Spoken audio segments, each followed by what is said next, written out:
Hello, I'm Rami Mansour, and today I'll be presenting my research proposal of Powderless Precinct, discrepancies between unarmed and armed officers. With this proposal, I seek to investigate the effectiveness and perception of unarmed law enforcement officers and contrast them to their armed counterparts. When I refer to unarmed officers, they still have their less lethal complement of tools, obviously. This topic specifically narrows down on the firearm. I seek to compare suspect perception and compliance rates of unarmed versus armed officers. This topic has been built off a link discovered in previous classes between firearms and a promotion of aggressive responses to and from the firearm owner. This proposal seeks to expand these ideas into the field of policing. This is a result of the decrease in public positive officer perception as a result of police brutality and the defund the police movement.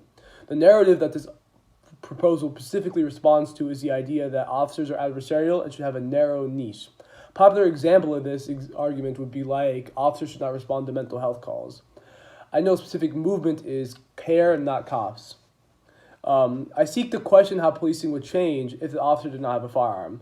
Will this non-armed officer change perceptions of brutality in the role of police? Does the firearm aggression effect I researched in previous classes apply to policing? Within this class, I seek to propose an experiment that examines the discrepancies between unarmed and armed officers. It's imperative to conduct this experiment because unarmed officers could be the solution to America's issues of police brutality and issues of police perception as well. To examine this discrepancy, I'll be simulating a stop and questioning by a police officer in which subjects will be pressured to give up a box they are carrying. The police officer will be a real FCBPD active duty patrol officer, but will be part of the research team and not really seek out any real arrests or anything like that. The illicit substances given to the subjects will be fake as well, but the subjects will be misled to believe they're real and there are real consequences for getting caught. Subjects will be divided into two groups. One group will be stopped by an unarmed officer, the other group will be stopped obviously by an armed officer. The dependent variable will be the degree of compliance and anxiety rate. The degree of compliance will be measured by pretty much a microphone hidden on the officer. The officer will pressure the subject into giving up the box, telling him the contents of the box, saying stuff like, there'll be no consequences for you, did you get over this scot-free, and stuff like that. So the degree that the subject gives up this item in the box is going to be the degree of the compliancy.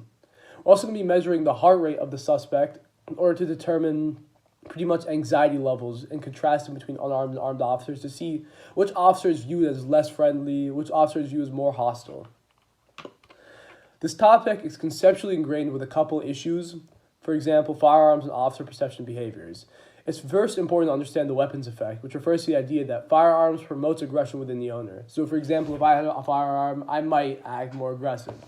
There's also the concept of aggressive stimuli, which refers to the idea that a firearm associated with a subject is more likely to draw aggression towards that subject for other individuals.